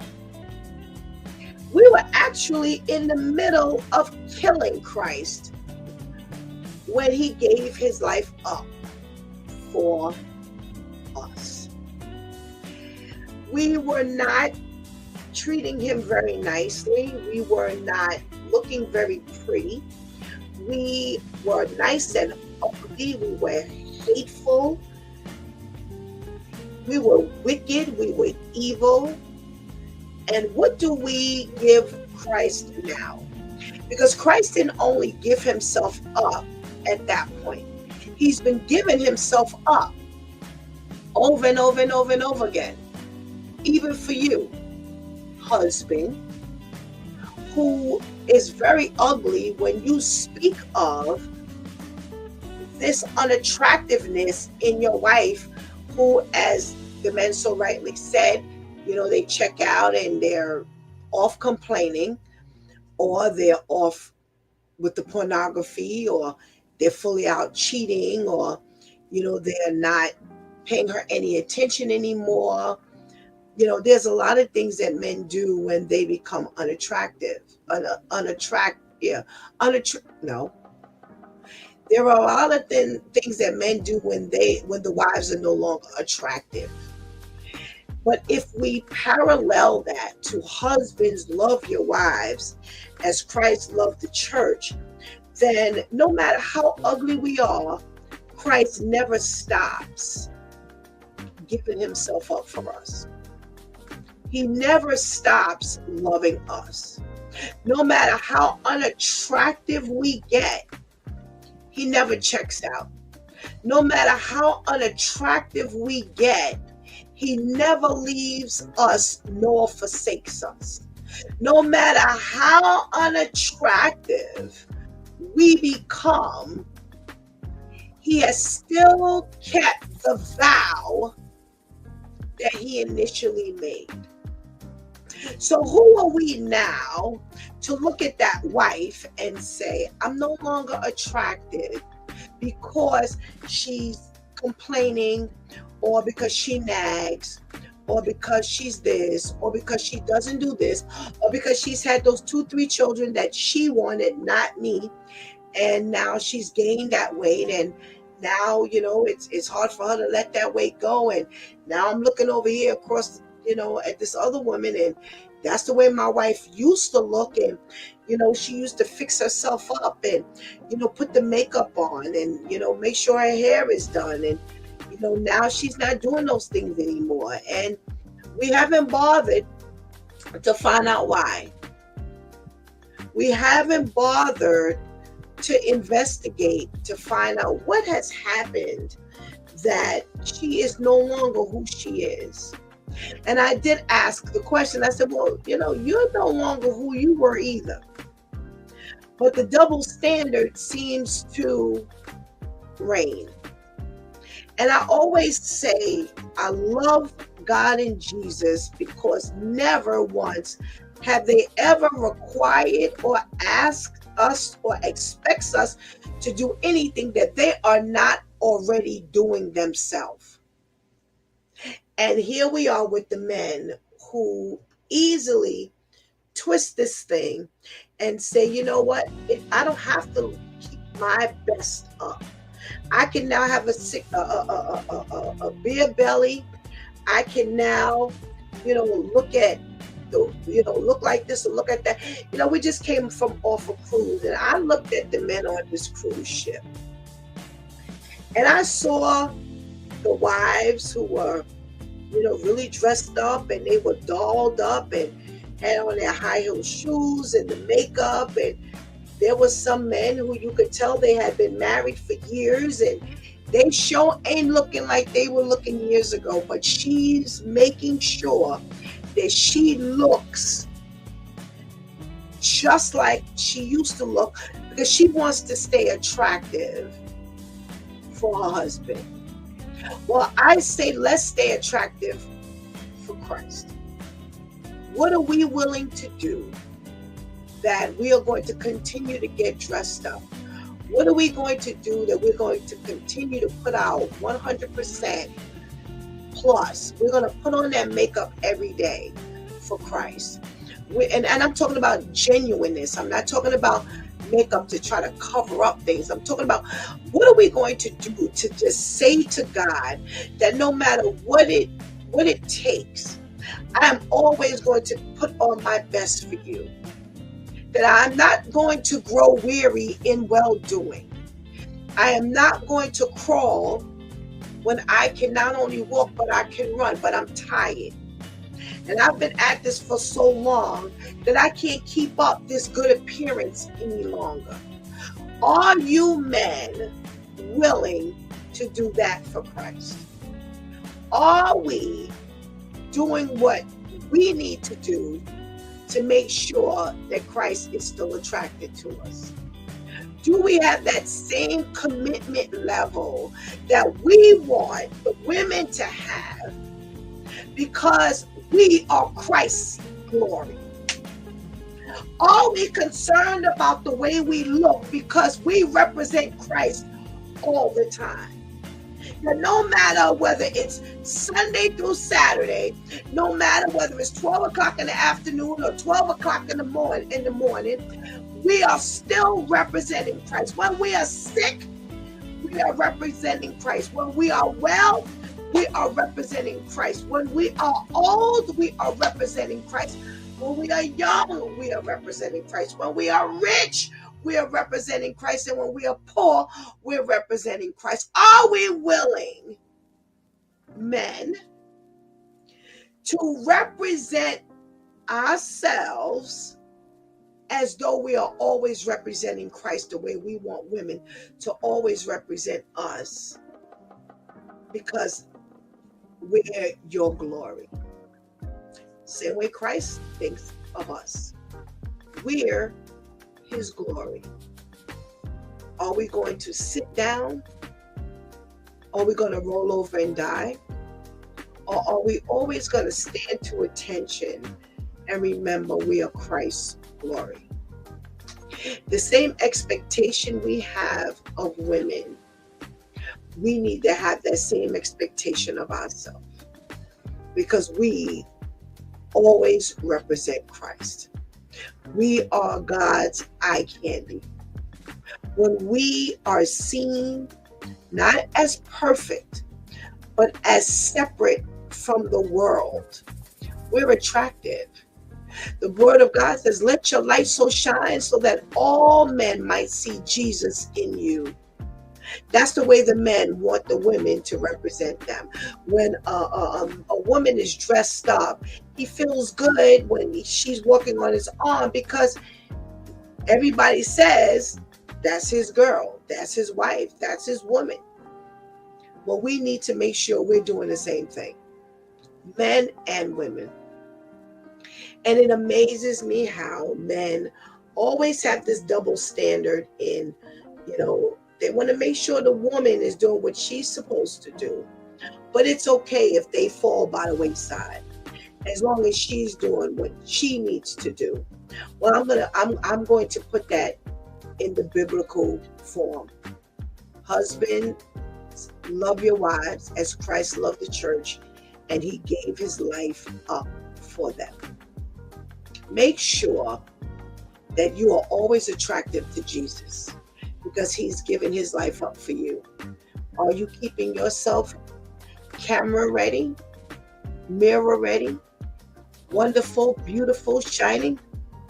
Until you can do that, lower your expectations of the morning, because we have no business at having expectation of anyone else that we don't have for ourselves. You've been watching It's Due Time with Pastor Steph. Join us Monday through Friday from 7 a.m. to 9 a.m., where we discuss matters of the heart, mind, and spirit. As you go through your day, be sure to set your mind on things that are above, not on things that are on the earth. They will only serve as a distraction. Remember, prayer changes things. It's Pastor Steph signing off, and I want to thank my Due Time crew, the men, for always coming through big time. Thank you for hanging out with us and helping to keep that chat room alive. Please do not miss this opportunity to give Christ your life right now. Please do not miss this opportunity to strengthen that relationship with the Lord, and make sure you shine brightly at all times. Until tomorrow, God spans, where it's Let's Talk About It Tuesday, Church Folk Day. Until then, I love you.